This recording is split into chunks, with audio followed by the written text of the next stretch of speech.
Hi students, it's Dr. Rebecca Barrett-Fox here, and in this module we're going to talk about race and ethnicity. One of the hardest topics, I think, to discuss, not necessarily an introduction to sociology, but broadly in American culture, because there's a lot that in this discussion that touches on politics, history, and our personal feelings. Everybody has an experience with race and ethnicity. Everybody has a personal story to tell. And sometimes those personal stories include a lot of pain. So as we engage with the content in this module, I encourage you to be gentle with each other, to be curious about each other and anybody you talk to about this topic. When you are in a hot conversation about race or ethnicity, I encourage you to say, tell me more about that. I'd like to hear more from your perspective. I wonder why you think that way. These are questions that help other people bring their best selves to a conversation and can sometimes help discharge tension around difficult conversations. I also encourage you to be curious about yourself and patient with yourself. If the concepts we're talking about here are new or feel particularly challenging, I encourage you to note that. Pay attention to think about which of these challenges you want to come back and learn more about. If you're working with classmates for whom these concepts are new and for you, they're really familiar and kind of easy to understand, I encourage you to be patient. Recognizing that some of us have had more opportunities to think about race and ethnicity. Some of us have had to think more about race and ethnicity to survive than others. And so we're going to be grateful for the experiences that we bring and patient with each other as we address this material. Let's start by answering the question, what is race? Seems like it should be a relatively simple answer. After all, we must have a pretty precise definition of this term because we use it all the time in law. We talk about historically about different racial groups in the US, and we talk about it in demographics today. Okay. Turns out it's not that easy of a concept. Race is a system for classifying people who are believed to share common descent based on perceived innate physical similarities. Listen to that again. Race is a system for classifying people who are believed to share common descent based on perceived innate physical similarities. You hear the word believe and perceived in there. That's a good clue that we're not talking about something that's, well, real. Because race doesn't have a biological basis. Race doesn't have a definition that's unchanging. This is why across different cultures, racial groups are categorized differently. It's why across American history, racial groups have been categorized differently. So for example, who is white today is different than who was considered white 100 years ago or 150 years ago, and probably different than who will be considered white 100 years in the future. The fact is, race is what we say it is, and racial categories are what we say they are. It doesn't mean that they don't matter, but it does mean that they're not biological, right? Think about it this way. Think about a large, maybe dormitory where people, a lot of people live and they are racially distinct, people of different racial groups. If we sorted people in a dormitory into different rooms of the dorm based on their race, so now we have a room full of white people and a room full of Black people, a room of Hispanic people and a room of Asian people, a room of Native American people, whatever racial categories appear among those people. There would be more or genetic differences within members of that group, that each group would be as common as genetic differences between members of those groups. Right? So if you are white and you're standing in a group of all white people, you have as much genetically in common with them and as much genetically different from them than the people standing in a group that might be all Black or all Hispanic. It turns out there's not a genetic a biological definition of race. Social scientists have known this for a long time. And so early on in social science, especially anthropology, there was an effort to create racial classifications that were assumed to be based on biological differences. And it just doesn't work, because biologically, people are more similar than they are different. That doesn't mean there's not phenotypical differences. So some of us have darker skin and some of us have lighter skin. But so phenotypical means like what we look like on the outside. But when we look at people's genes, nothing's there. So race isn't biological, it's socially constructed. You already knew this, though you might not have had the language for it, because we've watched the film A Class Divided. If you remember, in this documentary, it's about a teacher, Jane Elliott, who in the days after Martin Luther King's assassination had her elementary school students, who were all white. Well, she did an experiment on them, and telling them that students with certain colored eyes were superior to students with other colored eyes. And then a few days later, she reversed it. She said, oh no, I got it wrong. And so there's a period when children with brown eyes thought they were better than children with blue or green eyes. And then, and also a period when students with blue or green eyes were told that they were superior to students with brown eyes. Now we look at that and think, well, how silly. We can't make racial categories based on eye color. That's not real. And yet it very quickly became real for the students. This is an illustration of the Thomas theorem. This is a theorem, a social science theorem named after a married couple who were both social scientists in the early 1900s. And they said, if men, that is people, if people define situations as real, they are real in their consequences. And I'm not talking about like manifesting something or like if you dream it, you can achieve it, something kind of woo-woo like that. I mean that once we said race was real, people started acting like it was real, and then it has real consequences. So even though there's not a biological basis to say that kids with brown eyes are meaningfully different than kids with blue eyes, much more superior to them, once we're told that, we start to act like it. And then it starts to become true. Not that kids with brown eyes are innately superior, but they start to get privileges. They start to accrue power because they're starting to put down kids with blue eyes and green eyes. Right? So that's what we mean when we say socially constructed. It works because something is socially constructed because lots of people in a society agree that that's how it should work. Here's a different example. It's the pencil test. This is from South Africa. South Africa is a nation located at the tip of South Africa. So it's geographically, South Africa is the nation on the southern tip of Africa. And the nation was colonized by the Dutch, people from the Netherlands who are white. The Afrikaners was what they were called, the Dutch, the white Dutch, the white South Africans. Didn't become a majority of the people of South Africa, but they did maintain the majority of the power.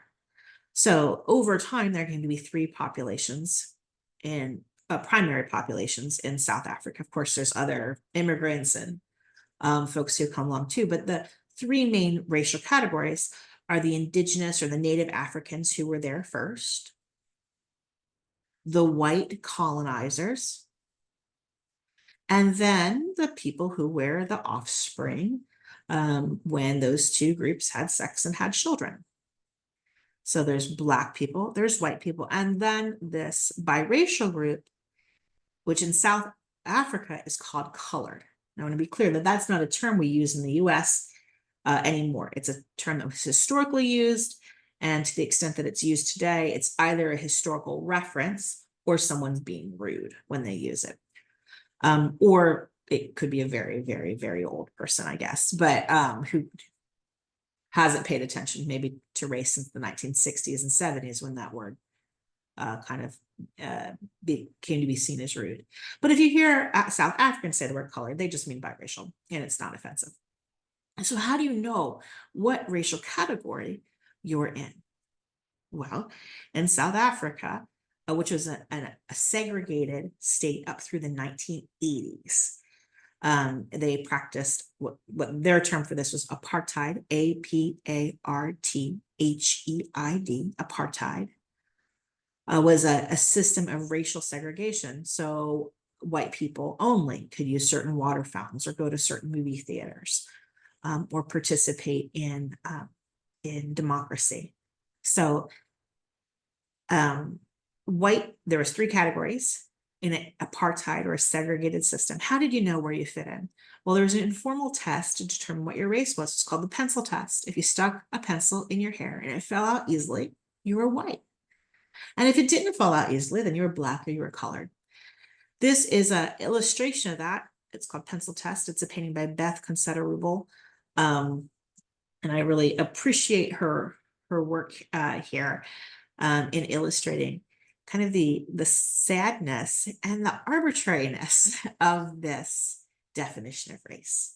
So in the US, we defined race primarily as skin tone, but we could also look to other secondary features like hair texture, eye shape, nose shape, lip shape. But why do we choose those things? Those are pretty arbitrary. Think about it this way. Think about your second toe on your foot, the one that's next to your big toe. Is it longer or shorter than your big toe? What if we made race based on whether your second toe was longer or shorter than your big toe?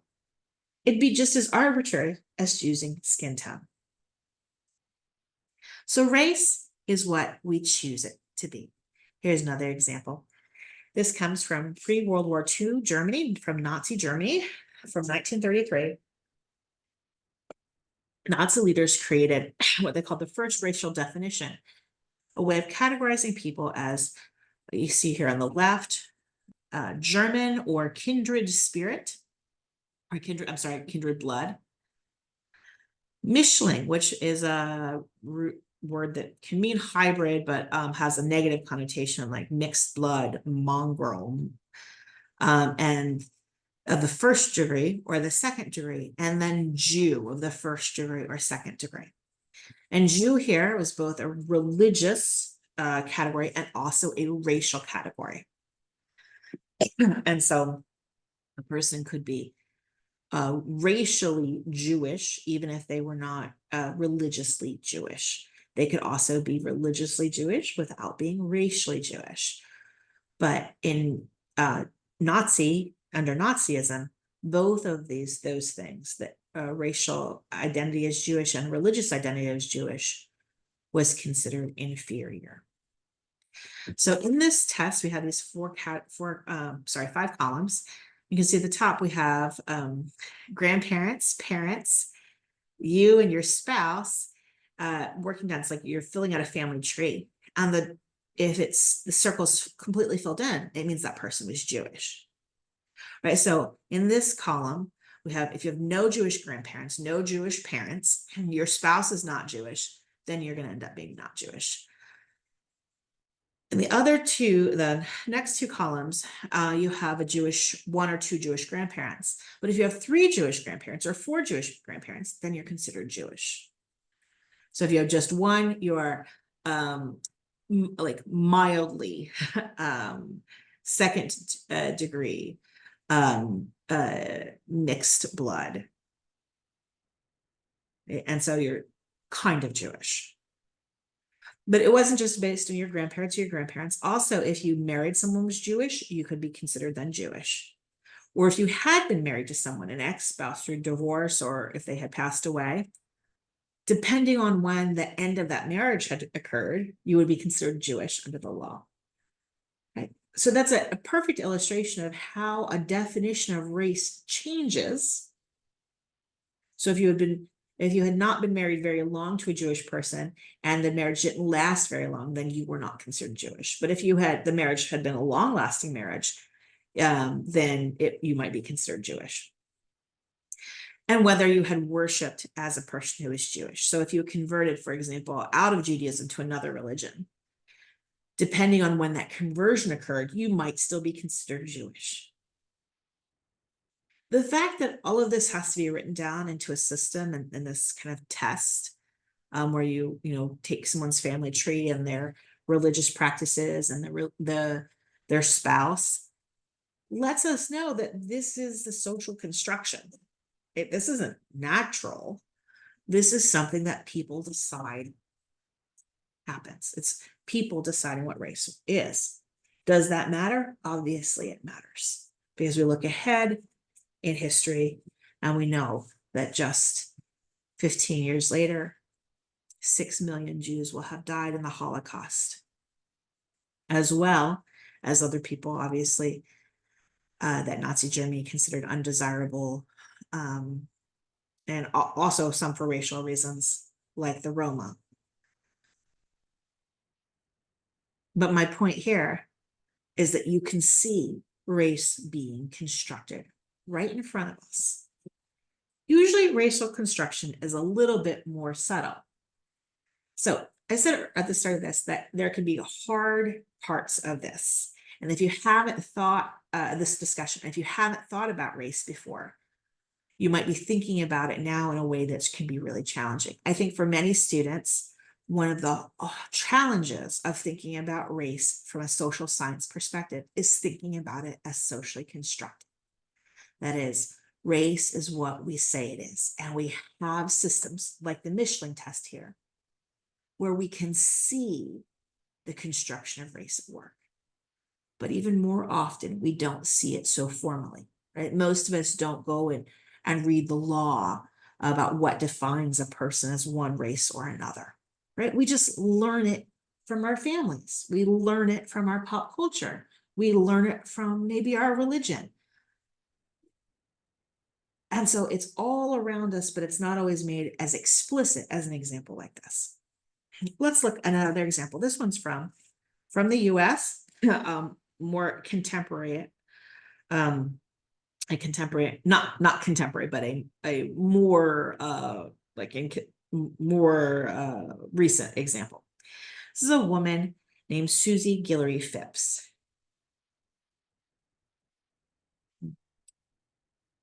And she was from Louisiana. She was, by her own understanding, a white woman. She was 48 years old. She understood herself to be white. Everybody around her understood her to be white. Her husband, they've been married for quite some time, understood her to be white. But she had to get her birth certificate in order to get a passport. Her husband was actually relatively wealthy. She wanted to take her to South America on a trip. She went to get her passport, and to get her passport, she had to have her birth certificate. And when she got her birth certificate, she saw that it was marked, quote unquote, colored. Now, remember I said earlier that if we hear that word in a US context, we would expect it to be something historical or someone being rude. This would be a historical example, right? So at the year that she was born in Louisiana, people were marked colored or white on their birth certificate. Well, this surprised her on her birth certificate because she thought she was white. And she would have been raised in a segregated Louisiana that lived with legal segregation for as long as legal segregation was legal in America. So she grew up as a white person going to in a society where Black people would have been legally treated as second-class citizens. Well, she finds out when she gets her birth certificate that actually at birth she was told she was colored or a Black person. She found out at that point that she was the great, great, great, great granddaughter of a slave. And that woman had been named Margarita, and she had a child in 1770 by a white French planter. That made her 30 seconds Black. Okay? Your great, great, great, great grandmother she was black and everybody else in your family was white, then you were black. That is in America, is sometimes called the one drop rule. That if you have one family member who is a person of color, you are too.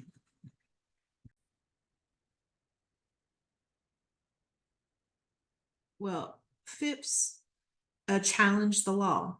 First, an interesting part of this story is that she worked very hard on this privately. She said she spent her own personal money without her husband's knowledge to challenge this. We get a sense in that part of the story that she maybe she feared the social consequences and the relationship consequences if people found out that she was legally a black person. But eventually it went to court. The state defended its law and said we're going to uphold it, that it's important to have racial classifications of people. And and I think sociologists would say, yes, it's good to know what your racial demographics are, but that you can't go back to the 1770s. You can't go back that far and find one grandparent or great, multiple greats, and say that that's what a person's racial identity is. Phipps here was joined in the lawsuit against the state by her siblings, but some of them actually dropped out participating when they realized that in their birth certificates, they were labeled as white. And they said, actually, we don't want to press this any farther because we don't want to be, if we lose, we don't want to be relabeled as a person, as a black person, right? In this story, which comes from the New York Times, reporting on it, I'll just note that here, her grandmother was identified as a quote mistress of her New Orleans owner. And I really object to that language. I don't think it would be reported that way today, but we're looking at a historical artifact in a situation where one person is enslaved by another person. We wouldn't use the word mistress, which implies some kind of freedom of choosing sex. So I do note that, and I want you to know that that's, again, not how we would speak about this today. So in the end, in 1983, Louisiana finally repeals this law, saying that any quote drop of blood makes you a black person. That is called hypo, HYPO descent, DESCENT, hypo descent, or the one drop rule.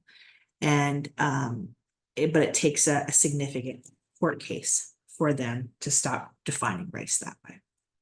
So these are some examples of how the definition of race changes over time and why it matters. Let's look at a more recent case. This is just from 2023, and it's two similar cases headed towards the Supreme Court at the same time. This one's out of Alabama, Allen versus Milligan.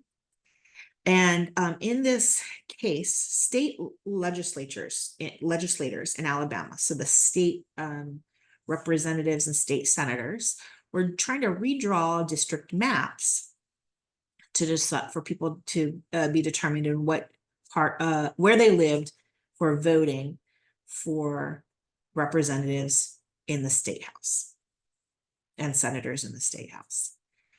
And some of the representatives, and I'll just be clear here, it was Republican endeavor. The majority of elected officials in Alabama are Republicans, and this is a Republican effort to, they made an effort to gerrymander black voters. That is to take an area where there's a number of black voters and split it up so that the total number of black voters in a district is small. So you might take a city that has a lot of black voters where the majority of people are black, and split that city into different sections, and so that you divide up the black population and put them in a voting district where the majority of where the other people are white, and then you now have a majority white district and no majority black district. And so that's what gerrymandering gerrymandering is typically along racial lines. It could be for other reasons. It doesn't have to be, but it's typically to, typically gerrymandering happens to prevent undermine Black representation or the representation of other racial groups. So the state house is going to try to do this to break up Black voting blocks. And they said, we're gonna that's what the map looked like. It has to, it has to be approved. And when people saw this, they saw very clearly what was happening here. This is an effort to break up Black voting blocks and communities where communities where people are racially similar and live in the same neighborhood. So it would make sense for them to be represented by the same representative, not because they're the same race, but because they live together. Right. So I want to make clear the goal is not the appropriate means of governing is not to put all Black voters in a state in one block, but it is to say that the people of Birmingham, which is a majority Black city, should not be divided up so that some of them vote with this one rural town and the others vote for this other rural town and others vote for this other rural town where those towns are primarily white. Right. And so the state leaders who were trying to get this gerrymandered map to pass said, well, yeah, sure, these people are Black, but they're multiracial. So they say they're Black and Hispanic.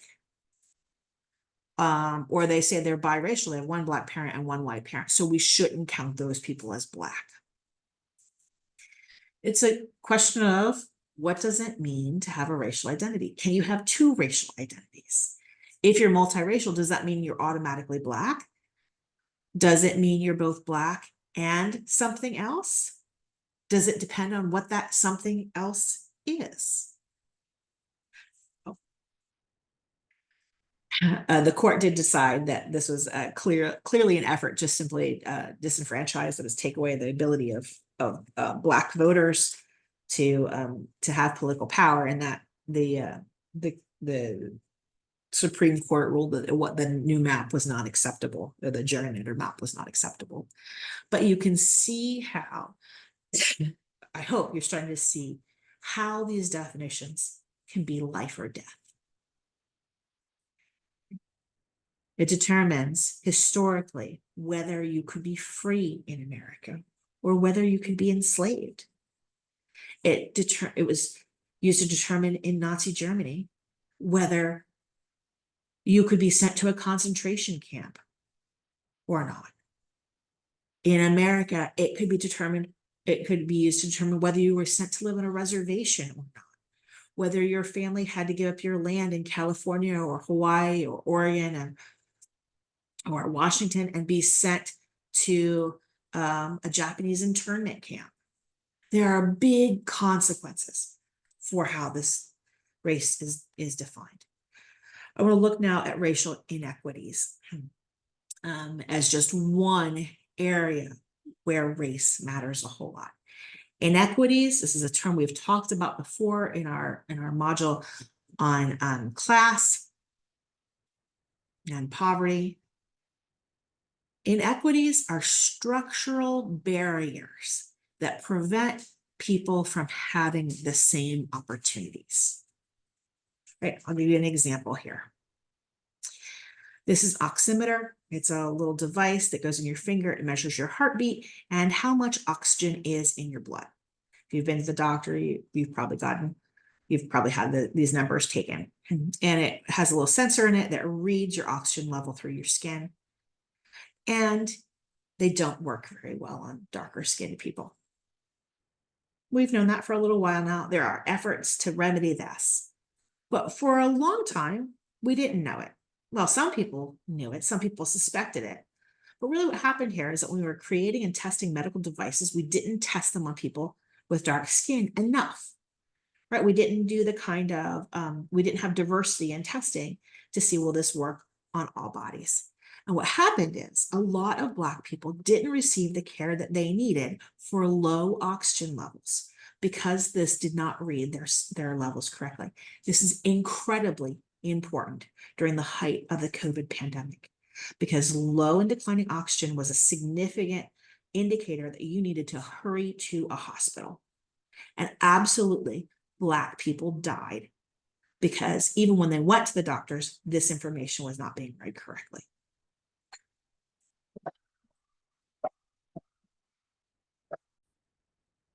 Now, this might seem like a small example, but when we multiply it across history and across populations, you can start to see how, even if people are making the same effort, when there are structures in place that prevent those efforts from being successful, we get unequal outcomes, even when the effort's the same.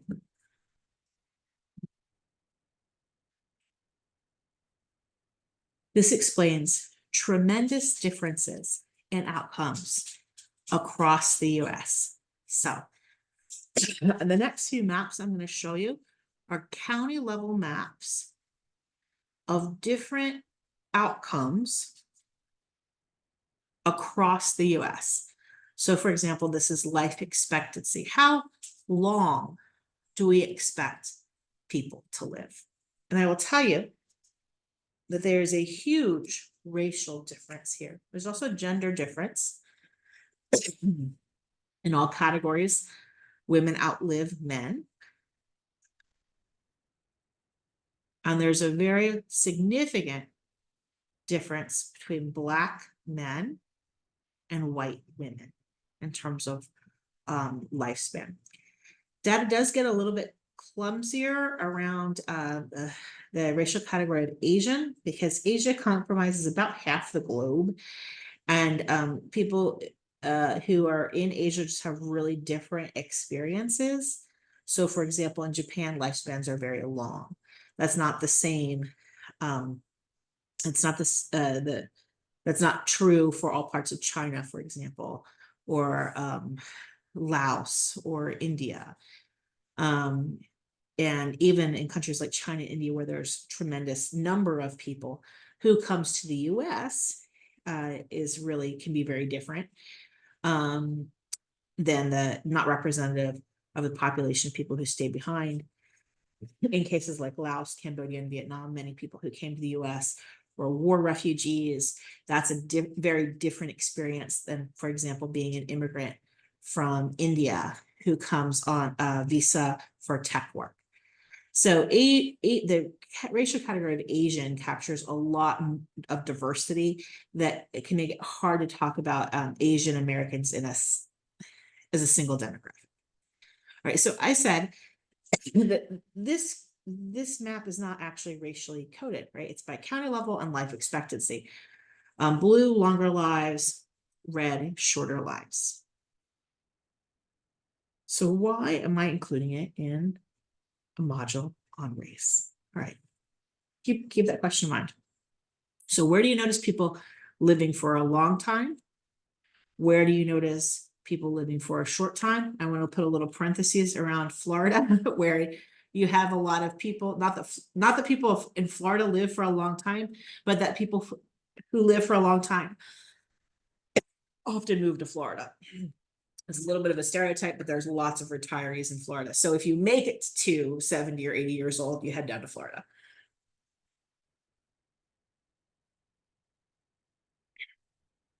Let's look at another statistic. Again, county level map of COVID mortality, death from acute infection in COVID. This is just about a year into the pandemic.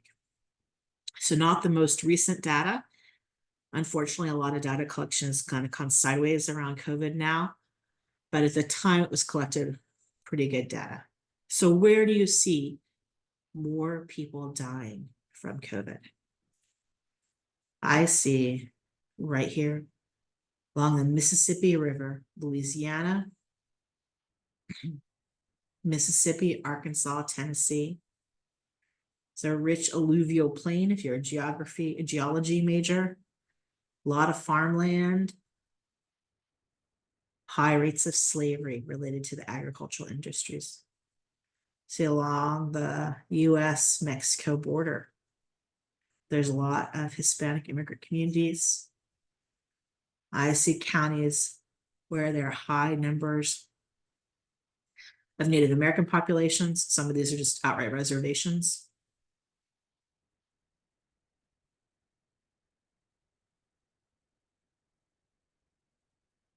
Compare that to places like Maine, Oregon, Washington.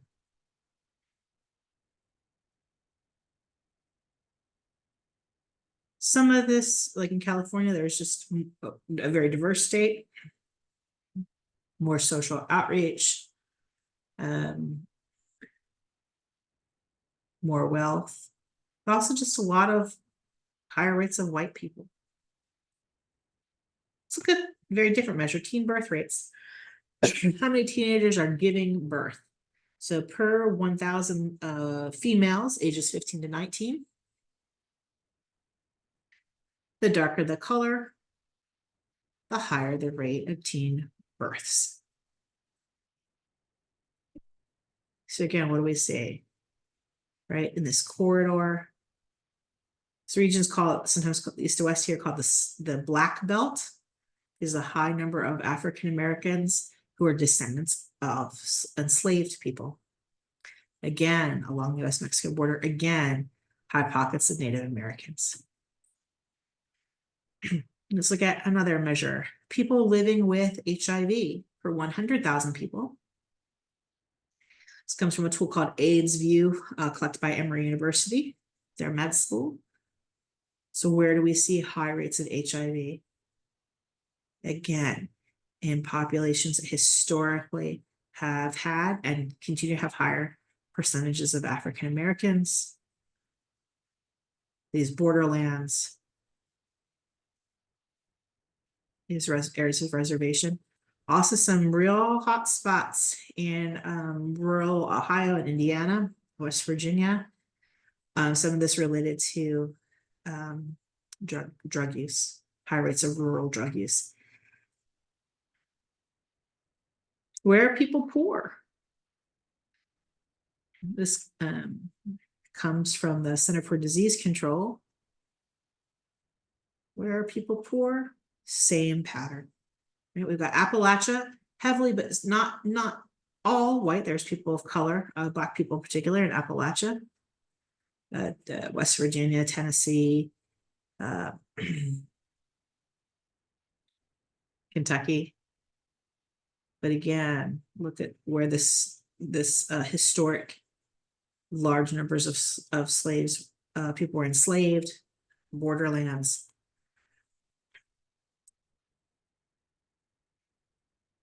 All right.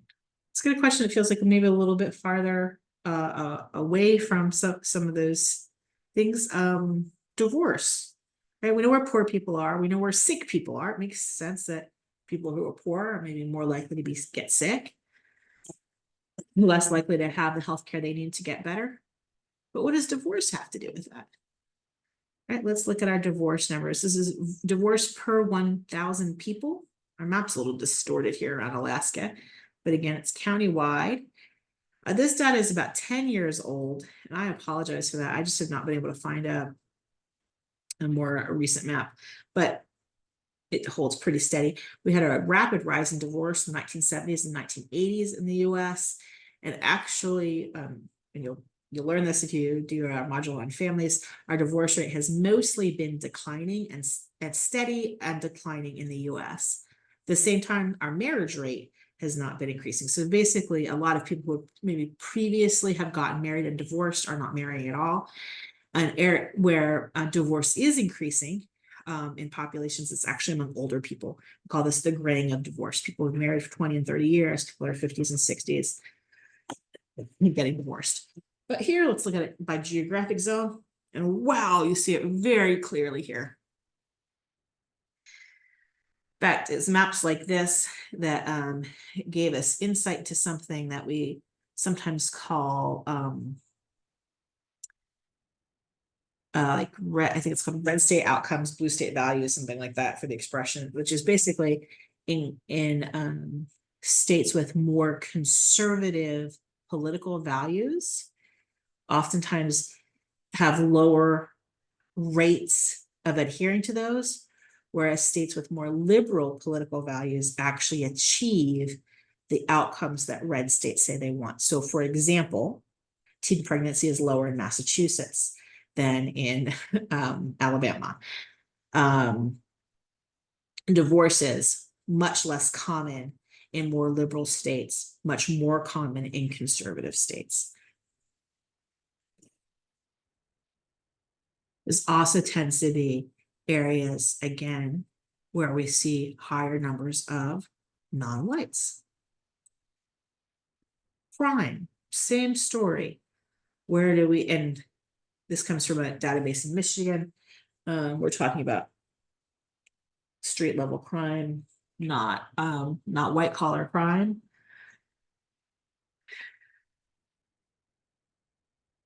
Tends to be higher rates in places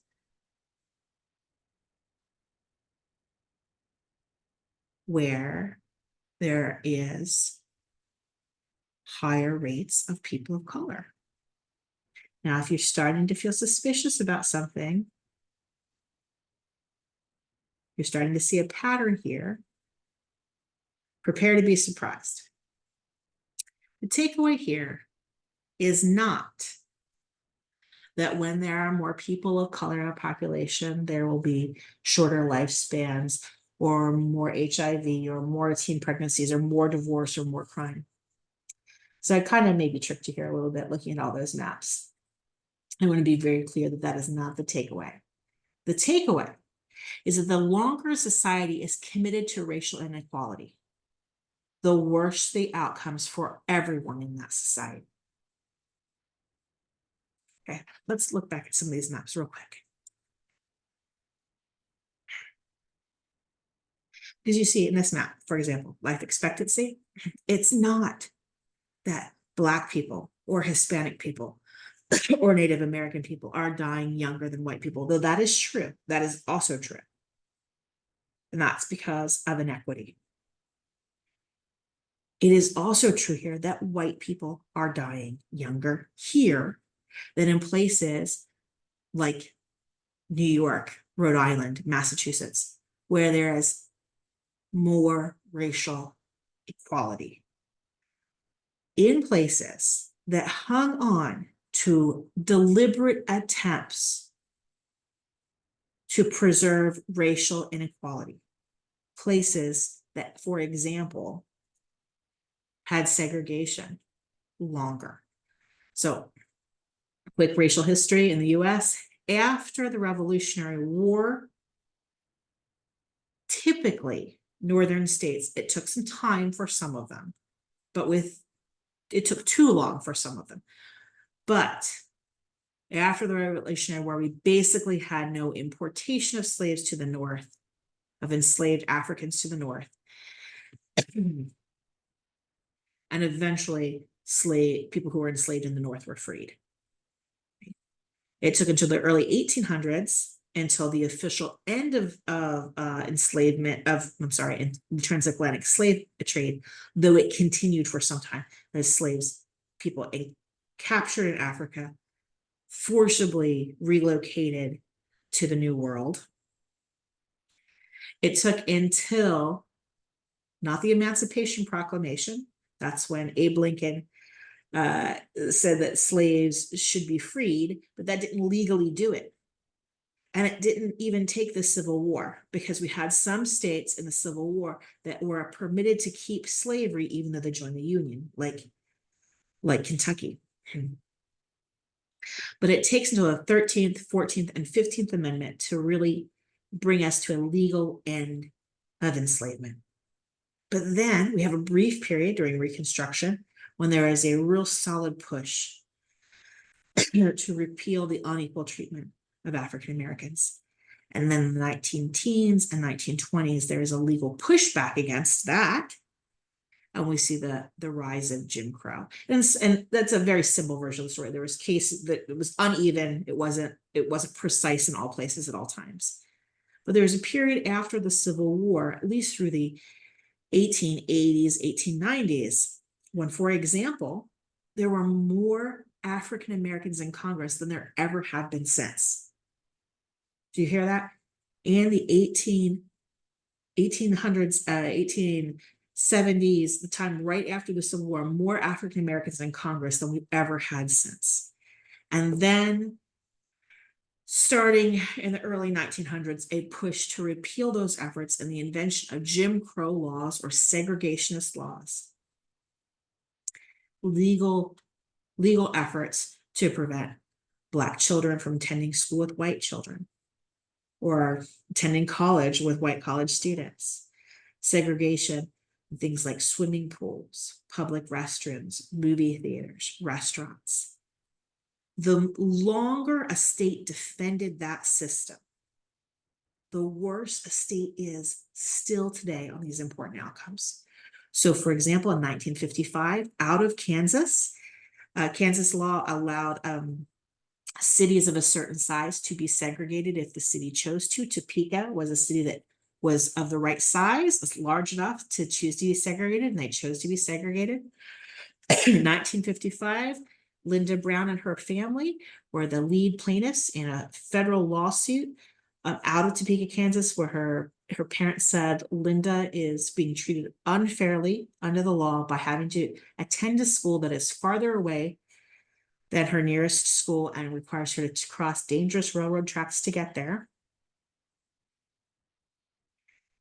And that shouldn't be the case. In that case, Brown versus the Board of Education, they win.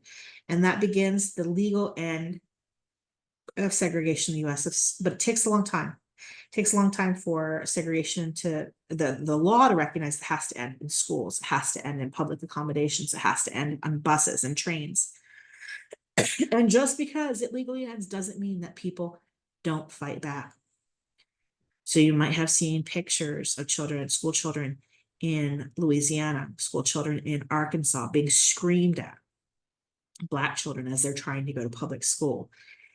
In Arkansas, they actually closed some public schools and they closed public pools rather than integrate. They'd say we'd rather not have school right now at all, even for white kids, if it means Black kids come along. We are not going to have a public pool at all if it means we have to serve, we will have to let Black people swim in with white people. Right? And so this reactionary, angry, spiteful response ends up hurting white people. So it's not, I want to be clear here. You look at these maps, I don't want you to think, oh, Dr. Barrett-Fox is saying that Black people are the problem, or Hispanic people are the problem, or Native American people are the problem. The problem is that white people use their money and their political power for a very long time to keep these other populations down. While they were doing that with their money and that with their political power, they were hurting themselves as well and falling farther behind the advancements that were happening in places in the country where there was not such a social commitment to racism, which doesn't mean that people don't experience racism in Minnesota or Maine, because they certainly do. We can find high profile cases of people being injured because of racism in those, in even more quote unquote progressive areas and states. But I'm talking about using public resources, public funds, state prosecutors, police officers to enforce racism comes at a high cost. Right? I think about those school kids in Arkansas who didn't go to school. They were white kids who didn't go to school because their parents didn't want them going to school with Black kids. They lost out too. And you still see the consequence of that. That's the story that these maps are telling us. It's also the story of a book called Dying of Whiteness, How the Politics of Racial Resentment is Killing America's Heartland. This is by Jonathan Metzl. And he does part of his research in Kansas to look at the consequences of racism on white people. That is, the racism that they enact or that they don't enact. But historically, their grandparents, or maybe not their grandparents, but the generations before them enacted. So what happens when you're a white person now and you're inheriting this damaged world that is damaged because the white people who came before you were so committed to making sure that racial oppression, that white supremacy stayed in place, they did not attend to growing things, right? They didn't attend to making things better because they were so protective of white supremacy. Right? And so there's consequences of this for white people. Everybody suffers when we have racist systems in place. It's very easy to see how racism is bad for people of color, right? People who are direct targets of racism, nobody would dispute that racism is bad for people of color. What I'm adding to this conversation is that it is also bad for white people to both be racist, but even if you're a white person who is not racist, living in a racist world is bad for you. And here, again, when I'm talking about racism, I'm talking specifically about this public commitment to racial inequality. That's a hard thing to think about. If you want to talk about it more, I'd love to discuss it with you more. I encourage you to read some additional books. The big questions we're going to look at together in this module: what are the difference between race and ethnicity? We've already defined race, but what is ethnicity? We didn't really touch on that. Is race real? No, it's not real biologically. It is real, though, in its consequences. What is racism? We got a little bit into racial inequity and looked at some illustrations of that concept and the consequences of inequity, but we'll learn about it more. Do race and ethnicity, do they matter anymore? We can think of historical times when they mattered a whole lot. Are they still meaningful? And how are race and ethnicity changing in the 21st century? I said at the start that what we consider to be white is different today than it was 100 years ago, 150 years ago, and probably different than what it's going to be in 100 years from now.